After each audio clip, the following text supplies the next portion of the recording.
José, usted tenía pregunta antes de que nos fuéramos para la pausa. Dos puntuales, Andrea, representante. La primera, dentro de las formas de contrato en Colombia hay una que es prestación de servicios y hay una preocupación porque para quienes ejercen la prestación de servicios muchas veces no se tiene jefes sino clientes. Y la preocupación de fondo para quienes ejercen ese tipo... Ah, hola, sí. Sonido probando, ¿estamos? Bueno. Representante, le retomo la pregunta porque de pronto los televidentes no están escuchando el formato de prestación de servicios.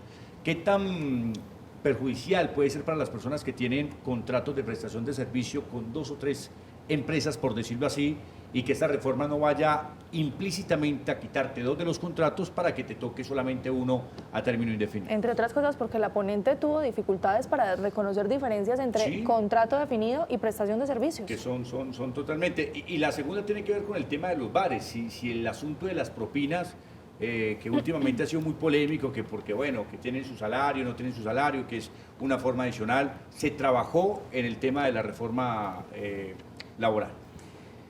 Sobre esas dos preguntas, la primera, la ponente efectivamente no distingue entre lo que es una orden de prestación de servicio y un contrato a término definido.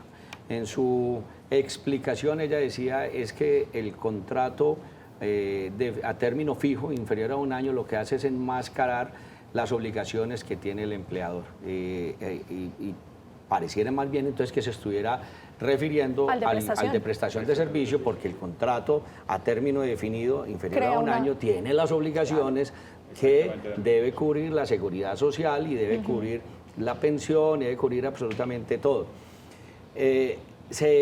Hasta donde tenía entendido, se tenía en ese proyecto de ley el de la orden de prestación de servicios y que se restringiera solamente a un solo empleador, o sea, que la persona a contrato de prestación de servicios no tuviera diferentes empresas donde desarrollar su labor. O sea, no tiene clientes en eso los tengo entendido, eso se cayó en la comisión.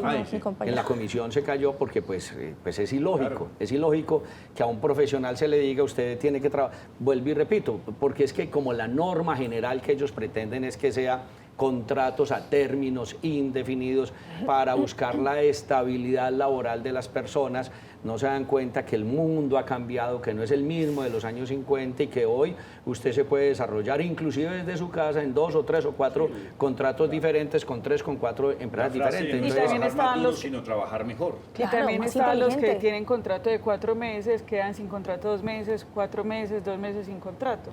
Sí, pudiera ser, pero si todo lo lleva a contrato a término indefinido, ese no va a tener ni los 4 meses, ni los 2 meses, ni los 3 meses, no va a tener nada. ¿Y hacia dónde tendríamos que apuntar para corregir precisamente eso? Es decir, una empresa que contrata a una persona 4 meses, 1 mes descansa, 4 meses, 1 mes descansa. Entonces están mostrando que la empresa sí necesita esa fuerza laboral, pero que lo hace 4-1, 4-1, 4-1 para... Yo ese lo identifico mucho, sobre todo, es con la docencia.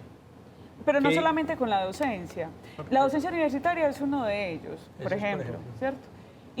Pero también en otras entidades o empresas, digamos, ¿cómo combatir eso para que haya esa estabilidad y lo que usted manifestó ahora, venga, esa necesidad de que también el dinero fluya? ¿Y qué debate tan bueno, perdón, representante? Pero ¿sabe dónde se ve mucho eso, José y María Andrea? Y José, perdón que en el periodismo también. En el sector público, es donde más se ve. Cada año nosotros vemos... Donde uno en mi medio me diga, trabaje solo conmigo, me liquida las otras 3. Claro. Entonces no me favorece. Y quienes son consultores, quienes damos charlas. Pero en el sector público... Pero te aumentan el salario. No, porque si la empresa viene y me dice, no tengo para costarte lo que las otras 3 te pagan, te tengo que liquidar. No, obviamente uno ya negocia. Lo que pasa es que ese perfil, Andrea, hay que mirarlo muy o sea, es un tema muy de la individualización para tenerlo como algo general.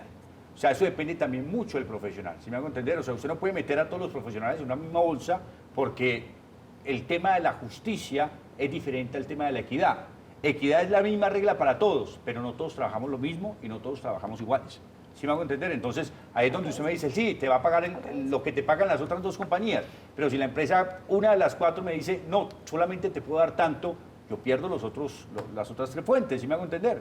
Entonces, otro te puede decir, no, es que a mí me llaman cada 3 meses para trabajar, y yo sí me veo beneficiado con que me contraten por todo el año, pero entonces, ¿en dónde está la contraprestación y la verdadera equidad entre los que ya nos acostumbramos a un formato y a los que le favorece el formato que ahí vaya la discusión de esta reforma, representante, y es cómo hacer para equilibrar justamente eso, es decir, que una persona no esté ahí remando, ya se me van a acabar los 3 meses, ¿qué voy a hacer yo con 2 meses desempleado? Mira, básicamente esa es la flexibilidad hacia donde debe tender una reforma laboral, flexibilización absoluta.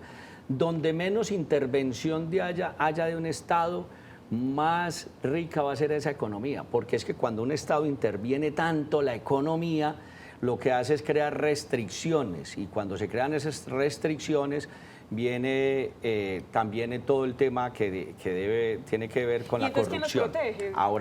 Ahora bien, mire, en los países desarrollados no se habla tanto de protección. ¿Por qué no se necesita hablar tanto de protección? Porque lo que se necesitan son empleados, lo que se necesitan son trabajadores. Entonces aquí venimos a hablar de protección es porque no tenemos fuentes de trabajo. Entonces yo creo que esto radica desde un primer punto, es cómo generar empresas que puedan contratar mano de obra, empresas que puedan contratar profesionales, para que ahí sí tengamos nosotros la posibilidad de tener la escogencia y de tener un mejor salario y mejor estabilidad, y no tener que estar entonces pidiendo seguridad laboral. Entonces la seguridad laboral no la da una norma, la seguridad laboral la da el mismo mercado. Ahora, puntualmente lo que se hablaba sobre los contratos de prestación de servicios. Los contratos de prestación de servicios en términos del sector privado son muy importantes para los mismos profesionales que pueden tener varias posibilidades diferentes con varias fuentes de ingreso, porque pueden de la manera freelance estar en una empresa, en otra, inclusive desde su casa, atendiendo esos diferentes requerimientos. Pero es ahí la doble moral del gobierno, y el gobierno habla sobre el contrato de prestación de servicios que debería desaparecer, pero vaya, mire el Estado colombiano y vaya, mire usted al Ministerio de la Igualdad cuántos contratos de prestación de servicios tienen. Entonces es la doble moral de este gobierno, habla por un lado de una manera, pero por el otro lado es el que más contrato de prestación de servicios tiene. Y le digo una cosa, el contrato de prestación de servicio del Estado sí es lo que tú te refieres, y es que se necesita la persona continuamente. Ese sí se necesita continuamente y está de las 8 de la mañana a 6 de la tarde, de lunes a viernes, cumpliendo horario inclusive. No es lo mismo el freelance en el sector privado, es muy diferente. El sector público es el que más contrato de prestación de servicio tiene, y es esa doble moral con que se está manejando este proyecto de ley.